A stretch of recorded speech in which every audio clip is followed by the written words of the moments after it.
इस वीडियो में हम नॉर्मल डिस्ट्रीब्यूशन के बारे में सीखेंगे। नॉर्मल डिस्ट्रीब्यूशन जो है उसको हम गॉसियन डिस्ट्रीब्यूशन भी कहते हैं। नॉर्मल डिस्ट्रीब्यूशन जो है वो बहुत इंपॉर्टेंट डिस्ट्रीब्यूशन है। इंपॉर्टेंट इसलिए है कि नेचर के अंदर ये बहुत ज़्यादा अकर करती है और स्टैट्स में इसका बहुत ज़्यादा इस्तेमाल है। मिसाल के तौर पे अगर हम पॉपुलेशन का डेटा लें, पॉपुलेशन की हाइट्स के बारे में, तो जो हाइट का डेटा है वो नॉर्मल कर्व बनाएगा। नॉर्मल कर्व से मेरा कि प्रोबेबिलिटी डेंसिटी फंक्शन का जो कर्व है वो वाला कर्व जो है हम पॉपुलेशन के डेटा से बन जाएगा। इस तरह से अगर हम पॉपुलेशन का IQ का डेटा लें तो वो भी नॉर्मल डिस्ट्रीब्यूशन से रिप्रेजेंट होगा। इस तरह से अगर हमारे पास बहुत सारे स्टूडेंट्स हैं, उनका हम ग्रेड जो है एक किसी क्विज़ के अंदर वो हम उसका डेटा इकट्ठा करें तो वो भी नॉर्मल डिस्ट्रीब्यूशन से रिप्रेजेंट हो रहा होगा। इस तरह से अगर एक चैनल है और चैनल में जो नॉइज़ है, जो चैनल के अंदर जो शोर है, वो भी जो है नॉर्मल डिस्ट्रीब्यूशन से रिप्रेजेंट हो रहा होगा। सो ये सवाल पूछा जा सकता है कि इसकी क्या वजह है कि नॉर्मल डिस्ट्रीब्यूशन जो है वो इतना ज़्यादा डिफरेंट चीज़ों के अंदर इस्तेमाल होती है, इंजीनियरिंग से लेके, साइंस से लेके और स्टैट्स से लेके हर जगह पे। तो इस सवाल का जवाब ये है कि अगर हमारे पास बहुत ज़्यादा रैंडम डेटा हो और जो डिफरेंट डिस्ट्रीब्यूशंस से इवन रिप्रेजेंटेड हो और हम उस डेटे का सम निकालें, डेटे को इकट्ठा करें, उसका सम निकालें, तो जो सम जो है वो बहुत दफ़ा नॉर्मल डिस्ट्रीब्यूशन से रिप्रेजेंट हो रहा होता है। हम ये वाली चीज़ जब हम सेंट्रल लिमिट थ्योरम के बारे में सीखेंगे तो फिर रिविजिट करेंगे। सो इस वीडियो में ये देखते हैं कि नॉर्मल डिस्ट्रीब्यूशन की प्रोबेबिलिटी डेंसिटी फंक्शन क्या है, हमारे पास स्टैंडर्ड नॉर्मल डिस्ट्रीब्यूशन क्या है और कुछ एग्जांपल्स करते हैं। So let's start. सो जो प्रोबेबिलिटी डेंसिटी फंक्शन है नॉर्मल डिस्ट्रीब्यूशन का, उसको हम बेल कर्व कहते हैं क्योंकि उसकी जो शक्ल है वो एक घंटी की तरह या एक बेल की तरह की होती है। सो जो बेल कर्व है वो कुछ इस तरह से है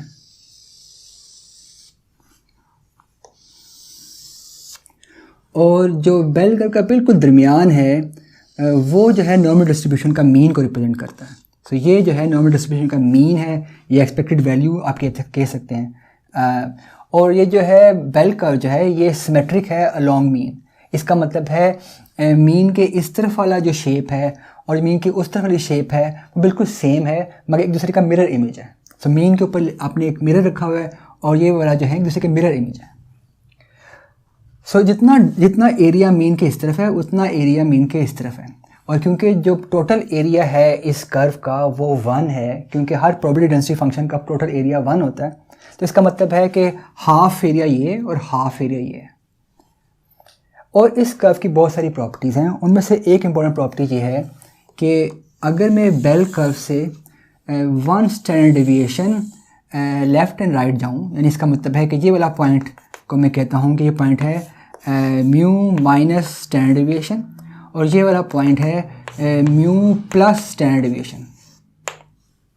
तो मैं बेल कर्व से मैं 1 स्टैंडर्ड डेविएशन के डिस्टेंस पे हूँ, तो ये जो एरिया है इस एरिया के अंदर 68.3% जो है डेटा एग्जिस्ट करेगा। ये 68.3% प्रोबेबिलिटी होगी कि इस एरिया के अंदर चीज़ें अकर करें, तो 68.3%। और अगर मैं बेल कर्व से 2 standard deviation left and right जाऊं, यानी कि मेरे पास ये एक पॉइंट है जिसे मैं कहता हूं कि ये पॉइंट है म्यू माइनस 2 स्टैंडर्ड डेविएशन और एक ये वाला पॉइंट है, ये है G mu plus 2 standard deviation. तो ये जो पूरा एरिया है ये वाला एरिया 95.5% प्रोबेबिलिटीज़ को रिप्रेजेंट करेगा। इस एरिया में चीज़ों के अक्कर होने की प्रोबेबिलिटी 95.5% है। और इस तरह से फाइनली अगर मैं 3 स्टैंडर्ड डेविएशन तक जाऊँ बेल कर्व से, लेट्स से ये वाला पॉइंट जो है ये म्यू माइनस 3 स्टैंडर्ड डेविएशन है और ये वाला पॉइंट जो है ये म्यू प्लस 3 स्टैंडर्ड डेविएशन है।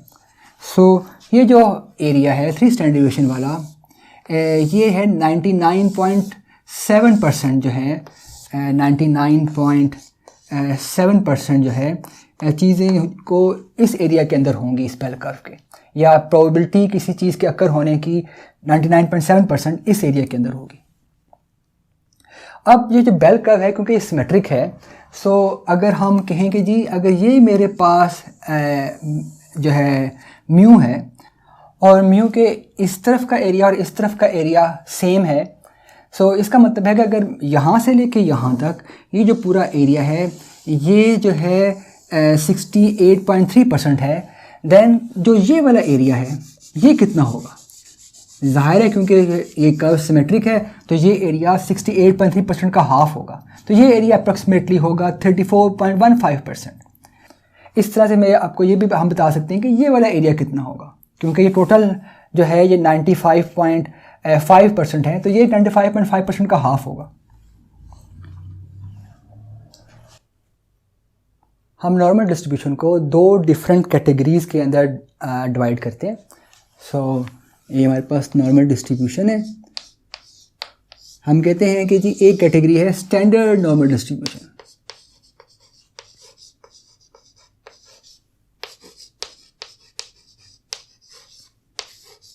और जो दूसरी कैटेगरी है वो है जी general normal distribution.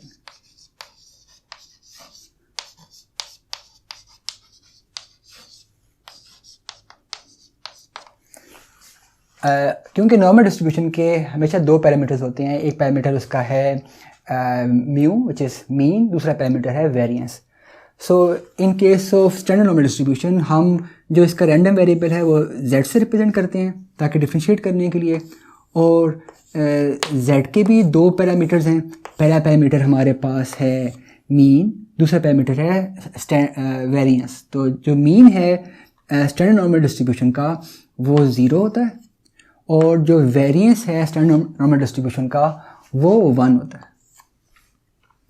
In contrast to that जो जनरल नॉर्मल डिस्ट्रीब्यूशन है उसको हम रैंडम वेरिएबल x से रिप्रेजेंट करते हैं, और जो इसका जो मीन होगा वो कुछ भी हो सकता है, लेट्स से उसे मैं म्यू कह रहा हूँ, और उसका जो वेरिएंस है वो कुछ भी हो सकता है, उसको मैं सिग्मा स्क्वायर से रिप्रेजेंट कर रहा हूँ।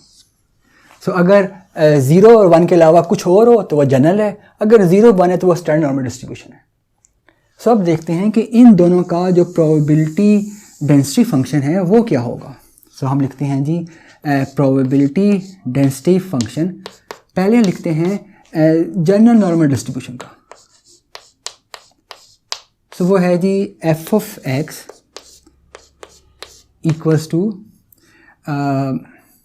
1 sigma 2 pi Euler constant raised to power 1/2 x minus mu over sigma whole square। सो ये जो है हमारे पास जनरल नॉर्मल डिस्ट्रीब्यूशन का प्रोबेबिलिटी डेंसिटी फंक्शन है। यहाँ पे जो x है वो रियल नंबर्स को बिलोंग करता है। इन कंट्रास्ट टू दैट जो हमारे पास प्रोबेबिलिटी डेंसिटी फंक्शन है स्टैंडर्ड नॉर्मल डिस्ट्रीब्यूशन का,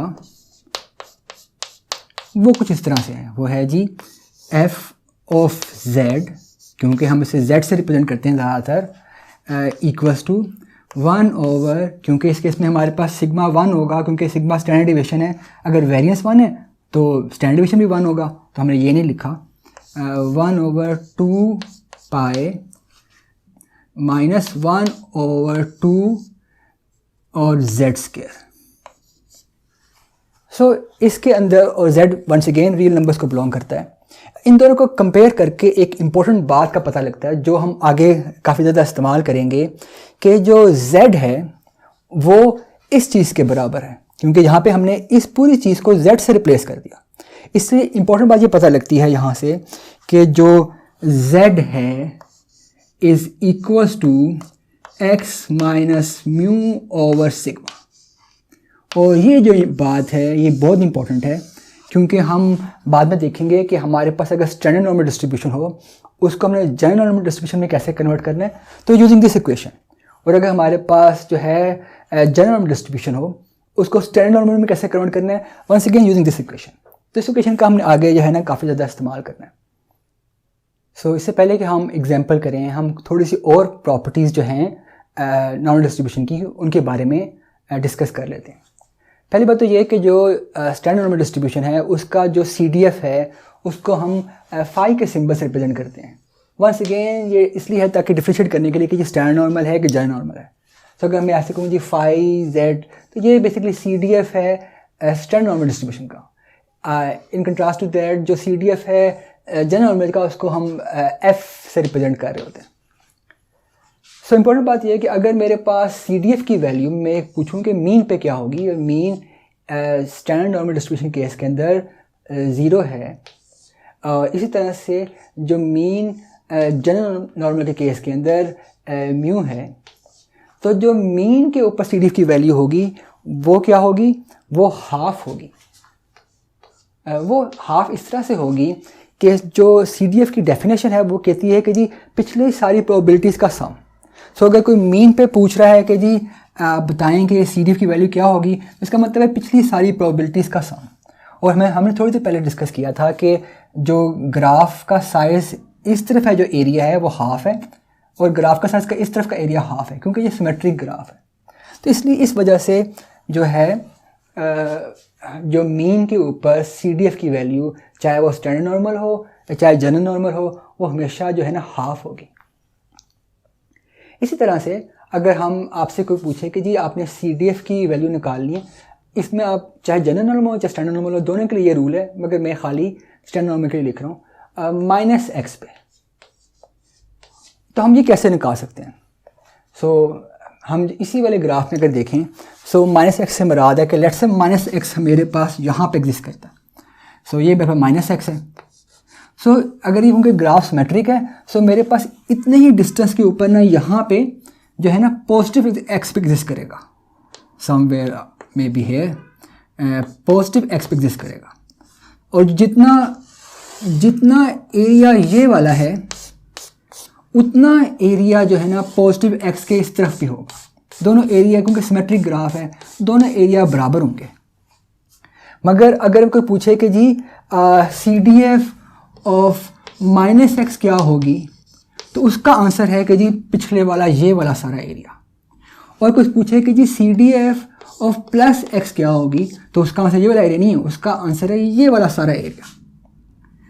तो हमें चाहिए था ये वाला एरिया, क्योंकि ये वाला एरिया भी जो है ना इसी के बराबर है CDF ऑफ -x के। तो हमने क्या किया, हमने 1 में से, पूरे 1 में से, यानी पूरे एरिया में से जो है ना ये वाला एरिया निकाल दिया।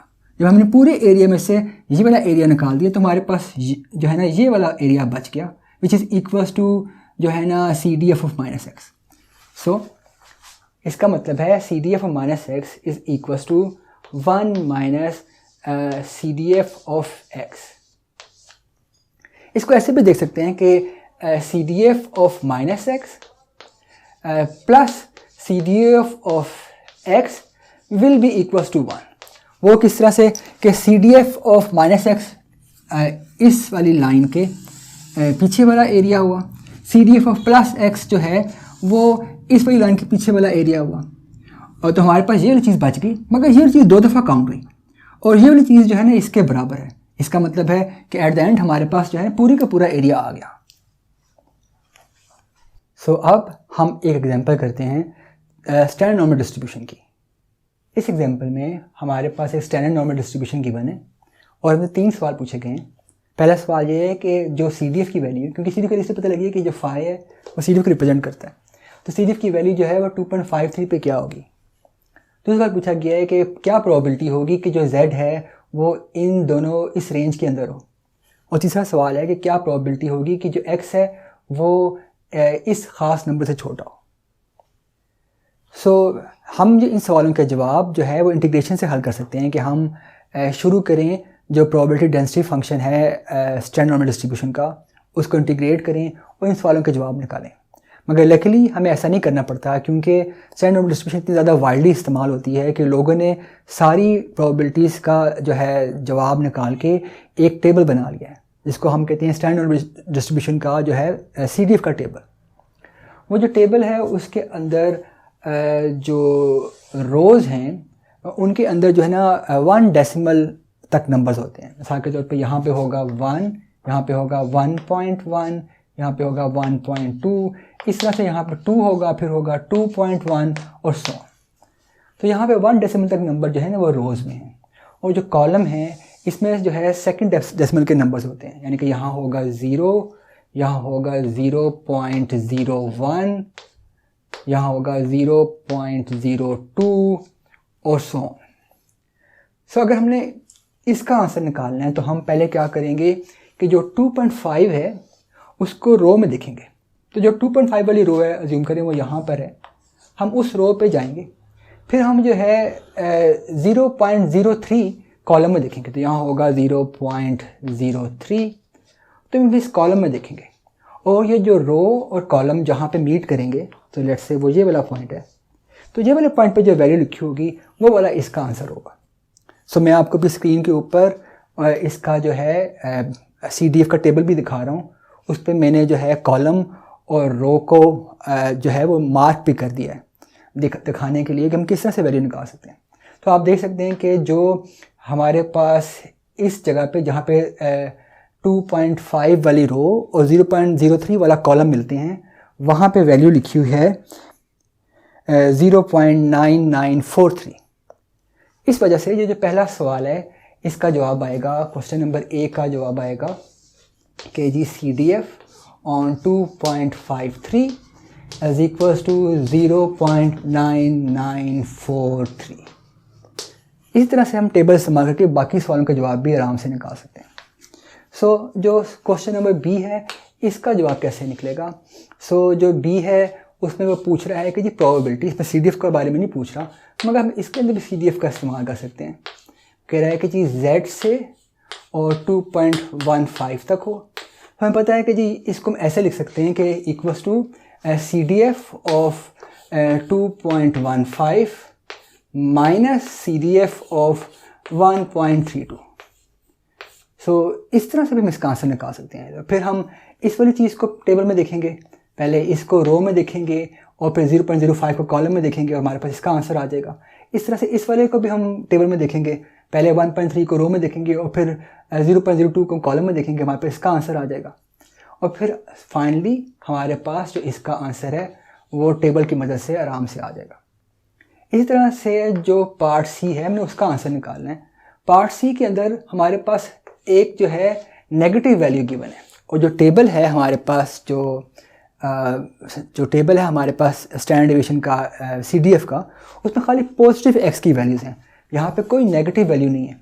तो देखते हैं ये वाला आंसर कैसे निकालेंगे। हमारे पास है कि जी x, यहाँ पे बाई द वे x नहीं होना चाहिए, यहाँ पे z होना चाहिए था।